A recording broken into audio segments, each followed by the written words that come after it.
Buenas noches, bienvenidos a una nueva edición de La Bitácora, el programa de tertulia, debate de Popular Televisión Galicia. Hoy vamos a hablar de lo que fue y las consecuencias que tuvo la celebración del Día Internacional de la Vida. También hablaremos, como no, de los políticos y de las elecciones y de las personas mayores que están siendo ingresadas en geriátricos, muchas veces sin su consentimiento, y de otros temas de actualidad también, que seguramente serán de su interés. Pero, como siempre, empezamos con la entrevista. La persona que tengo a mi lado hoy sabe mucho de política, es político desde hace 45 años, es alcalde del Ayuntamiento de Cenlle, localidad ourensana. También sabe mucho de docencia, profesor y además director del centro escolar de este municipio, pero también sabe mucho de vino y precisamente vamos a centrar la entrevista en esto tan interesante para el día de hoy, que es el vino. Él es Manuel García Montero y es presidente de la cooperativa vitivinícola Viña Costeira. Don Manuel, buenas noches y bienvenido a La Bitácora. Hola, buenas noches, muchas gracias. 45 años en política, lo estábamos comentando antes de la entrevista, 43 de concejal y 42 de alcalde. Y 42 de alcalde. Sí. Alcalde que todavía es ahora, pero bueno, parece que ya... Sí, ahora por fin hay otra persona. Hay que retirarse, sí, ahora ya llegó la hora de marchar, sí, en fin. ¿Y cómo se siente? Pues bien, estupendamente. O sea, ¿No tiene miedo al mono? Pues yo pienso que no, porque ya había varias legislaturas que yo quería dejarlo, pero por las circunstancias me fueron enlazando y tal hasta llegar hasta hoy. Y no, yo tengo planificada los años que me queden de vida y no pienso que no voy a tener mono ninguno, ¿no? O sea que no. ¿Y su experiencia en la docencia también? En mi experiencia esa fue mi profesión y fue para la que yo tenía auténtica vocación y fueron también 43 años de maestro, ¿no? O sea que yo... ¿Y de director del centro? Director del centro, hice la licenciatura de Filosofía y Ciencias de la Educación, Pedagogía, y después especialidad en dirección de centro, organización y dirección de centros, y fui director desde que existió el colegio hasta que me jubilé.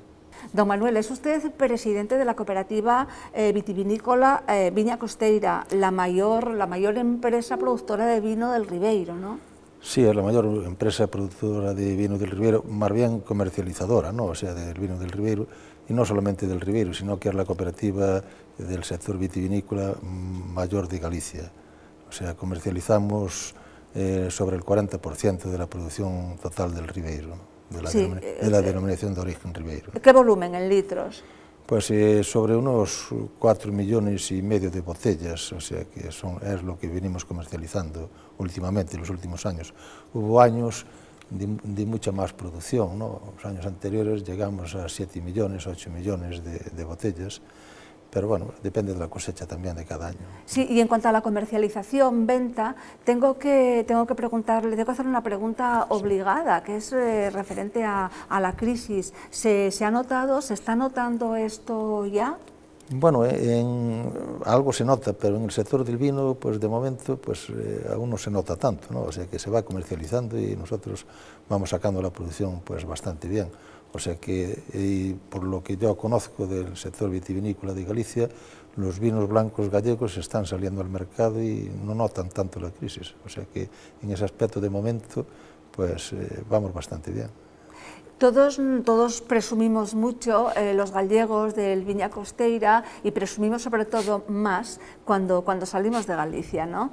El Viña Costeira recibe continuamente premios. ¿Cuáles son los últimos? Bueno, pues últimamente tuvimos la medalla de oro de Bruselas, de un concurso de cata que se presentó en Bruselas, y bueno, el Viña Costeira lleva tenido todos los premios que hay, los acios de oro de Galicia, las catas de la Feria del Vino del Ribeiro de Ribadavia, y en fin, donde presentamos normalmente llevamos algún premio, ¿no? O sea que Viña Costeira es el vino más premiado y es el vino más blanco, más consumido de España. O sea, es el vino que más se consume blanco de España. El blanco sí. Más. ¿Y qué tintos tenemos así interesantes en el Ribeiro, que sean realmente buenos vinos? El Ribeiro es más bien de blancos, sí. Actualmente de blancos. Ahora, eso no quiere decir que no haya uvas autóctonas tintas, como son la Mencía, el Sousón y otras variedades que dan un vino de excelente calidad. Lo que pasa es que la producción se encaminó más hacia el blanco, ¿no?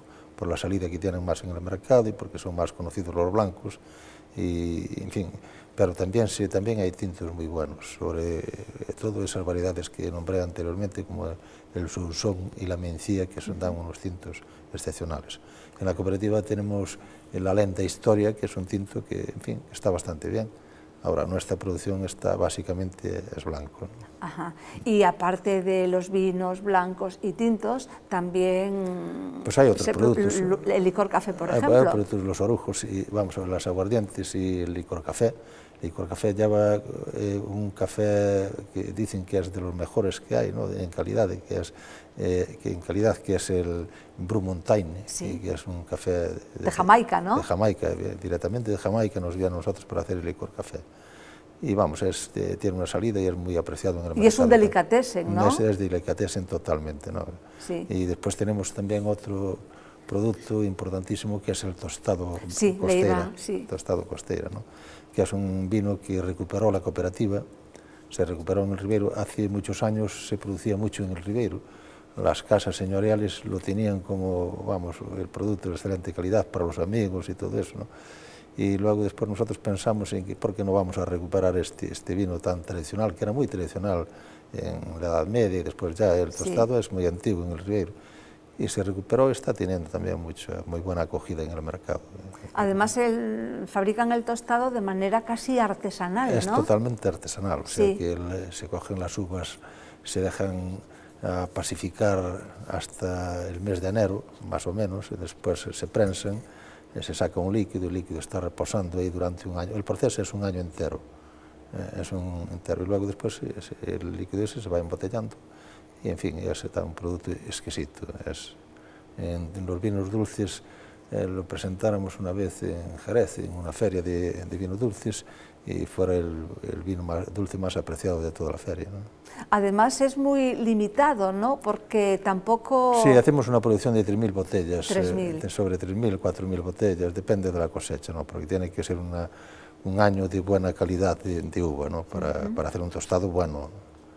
No lo que hacían nuestros padres. Tiene que estar la uva muy soleada, ¿no? Sí, la uva soleada y sana, muy sanita, porque después se va pacificando y todas las uvas que van pudriendo se lo van sacando, se hace una selección y bien, es un proceso bastante lento, pero bueno, es totalmente artesanal. ¿Es compatible, por ejemplo, el gran cultivo del vino con el minifundio? Que en concreto en el Ribeiro tenemos mucho minifundio, el típico viticultor que tiene sus eiditos. Sí, yo de eso ya he luchado toda la vida por el minifundio. No, yo cuando llegué a Cengi de maestro hace tantos años, hace más de 50 años, debe haber 50 años, lo primero que le propuse a los campesinos fue que a ver si hacíamos la concentración parcelaria, porque era absolutamente necesaria. Yo aún sigo pensando que es muy necesaria en el Ribeiro, pero no fuimos capaces de hacerla. Ni seremos, ¿no? Ni seremos. Bueno, hay un pueblo en el Ribeiro que es San Andrés de Campo Redondo, del concello de Ribadavia, que la solicitaron, la hicieron y la tienen en marcha, ¿no? O sea que ya es un ejemplo que tenemos ahí. Espero que a ver si alguna vez algún pueblo más se decide hacerla, ¿no? Se fueron haciendo mini concentraciones, o sea que la gente fue haciendo viñas mucho más grandes y reestructurándolas, o sea, pusieron cepas de variedades autóctonas que había antes en el Ribeiro, que no eran muy numerosas antes, pero como era la Treixadura y el Torroncés, o sea que en ese aspecto se hizo bastante, ¿no? Pero aún falta mucho por hacer en ese aspecto, hay bastante minifundio, ¿no? Sí, recordar, si los espectadores no saben esto, y es que los vinos del Ribeiro, usted hacía alusión antes, pues eran muy estimados en la Edad Media, pero como producto de exportación. Producto de exportación. Iban los monjes de San Clodio, en concreto, fabricaban muchísimo vino, que, bueno, pues por el río hasta... Sí, iban hasta La Guardia. Sí, hasta La Guardia. Embarcaban hacia Inglaterra, en fin, o sea que eran unos Inglaterra vinos, y al resto del mundo, sí, la exportación de aquellas era el vino del Ribeiro era el más conocido. Hay que pensar que otras denominaciones de origen que surgieron en Galicia son mucho más jóvenes que la del Ribeiro. El Ribeiro es de las 3 más antiguas de España, o sea que está el Ribeiro, La Rioja y Jerez. Son las denominaciones antiguas que hay en España, ¿no? Luego después surgieron otras, como el Albariño, Monterrey, el Barco de Valdeorras, o sea, el Valdeorras y todos esos, ¿no? Pero el Ribeiro fue el vino en la Edad Media muy apreciado, ¿no? Hemos visto el pasado, hemos visto el presente. ¿Cuál es el futuro de los vinos y en concreto del Ribeiro? Pues el futuro está en que hay que recuperar gente joven para la viticultura, y eso es lo más difícil. O sea que la producción, no solamente en este sector de la viticultura, sino también en otros sectores agrarios, pues está en manos de gente jubilada casi toda, ¿no? Y ahí está la dificultad. Nosotros estamos en la cooperativa haciendo un plan a ver si recuperamos a algunos jóvenes y, por ejemplo, los empleos que surgen en la propia cooperativa se los ofertamos a hijos de socios jóvenes que tienen interés por la viticultura y trabajan media jornada en la cooperativa y otra media jornada la dedican a la viticultura. Si encontráramos alguna empresa más por ahí que entrase en este plan de contratar media jornada a algún joven con la intención de que siga en el campo, ¿no? O sea, dedicándose a la viticultura, pues a lo mejor se recuperaba bastante gente joven en este aspecto. Y yo pienso que el cooperativismo es fundamental. ¿Y esto lo han hablado con la Xunta? Sí, bueno, estamos en eso, en eso. Y yo pienso que el cooperativismo es fundamental para fijar población en el medio rural, que es fundamental eso. Ahí está el futuro del campo gallego, está en eso, porque si no, pues habrá mucho abandono y la gente, pues, los pueblos van quedando sin gente, se van marchando. Y además coyunturalmente vivimos ahora un momento importante, puesto que bueno, pues la gente está regresando de las ciudades a cobijarse en las casas de campo con los padres, con los abuelos por efecto de la crisis y bueno, pues sería una buena oportunidad para retomar, ¿no? Retomar, no, además hay jóvenes que les gusta la viticultura, hay que sacar aquello de que el trabajar en la viticultura o trabajar en la agricultura, que es una... Vamos, que la gente parece ser que trabaja en la agricultura si no tiene otra cosa, ¿no? En la viticultura se puede, en la agricultura en general, se puede trabajar perfectamente y bien organizados y, en fin, puede ser un puesto de trabajo tan importante como otro cualquiera, ¿no? O sea que... Don Manuel, pues hemos llegado al final del tiempo, me acaban de tocar la campana. Pues muchas gracias. Muchísimas gracias por venir hasta aquí, hasta nuestros estudios y bueno, pues nos veremos más veces. Fue un placer estar con ustedes. Muchas gracias. Gracias a ustedes por acompañarnos a lo largo de esta conversación sobre el vino con don Manuel García Montero. Paramos un momento, vemos unas promociones como siempre y volvemos enseguida con la tertulia. Hasta ahora mismo.